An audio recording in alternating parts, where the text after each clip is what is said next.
Sa huling pahayag ni Lolet Solis sa Instagram, si Kim Chiu ang naging paksa ng kanyang komentaryo. Ibinahagi ni Manay Lolet ang kanyang mga saloobin tungkol sa pag-uugnay kay Kim sa mga romantikong usapin kay Paolo Avellino at Attorney Oliver Moeller. Nagpahayag din ang showbiz columnist ng kanyang opinyon ukol sa mga taong tila'y naglalagay ng presyon sa aktres upang maghanap ng bagong pag-ibig.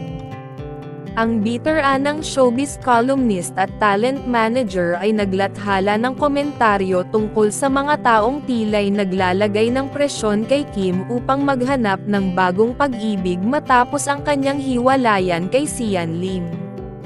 "Sav, naloka naman ako sa nangyayari sa personal na buhay ni Kim Chiu. Para bang pagkatapos ng kabanatang kay Sian Lim, lahat na lang ng lumalapit kay Kim Chiu ay ginagawang malaking issue." Si Lolet ay nagpatuloy, tulad na lamang ng kaganapan kay Paolo Avellino, at ngayon naman sa abogadong taga Cebu. "Hayaan muna natin si Kim na makahinga ng mabuti pagkatapos ng kanyang hiwalayan bago natin siya puwersahin sa bagong pag-ibig." Mahalagang tandaan na ang aktres ay kasalukuyang iniuugnay sa romantikong relasyon kina Paolo Avellino at Attorney Oliver Moeller. Tinuloy ni Manay Lolet ang pagpuri sa anyo ni Kim sa kanyang pinakabagong photoshoot sa kaarawan. "Ang ganda pa naman ngayon ng transformation ni Kim Chiu mula sa mahabang buhok patungo sa maikli. Ganoon dapat ang isang artista.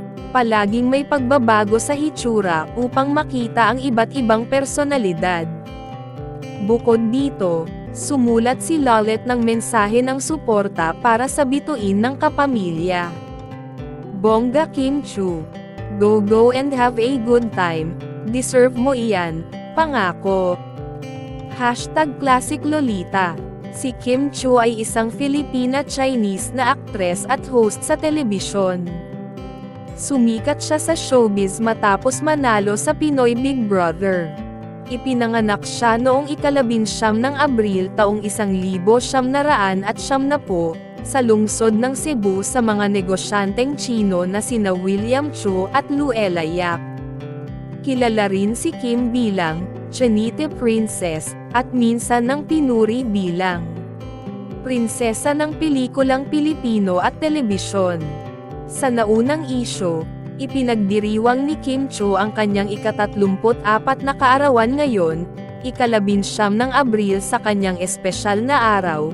Ipinost niya ang isang kahanga-hangang video ng kanyang sarili na idinirect ni Eugene David at kuha ni Mark Duki Dukay. Ang ilang bahagi ng video ay nagpapakita ng prominenteng aktres na may maikling buhok, kasama rin sa video ang kanyang matapang na caption. Ipinamahagi niya ang isang 46 na segundong video mula sa kanyang pinakabagong photoshoot sa kaarawan kasama ang propesyonal na litratista na si Mark Duki Dukay. Sa video na idinirect ni Eugene David, pinakita ni Kimi ang kanyang maganda at astig na anyo. Ang ilang bahagi ng video ay nagpapakita rin sa kanya na may pixie na estilo ng buhok. Kasabay ng video, ipinahayag din ng aktres ang kanyang matapang na caption. "Isang taon na naman. Mas matapang. Mas malakas. Mas matalino. Mas matalino," ang kanyang sinulat.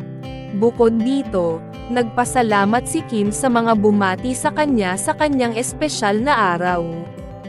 "Salamat sa pag-alala sa aking espesyal na araw. At salamat sa lahat ng magaganda at nakakatabang pagbati na inyong ipinadala sa akin dito sa social media at sa pamamagitan ng personal na mga mensahe. Ito ay nagbigay ng kaunting kasiyahan sa aking puso ngayong araw."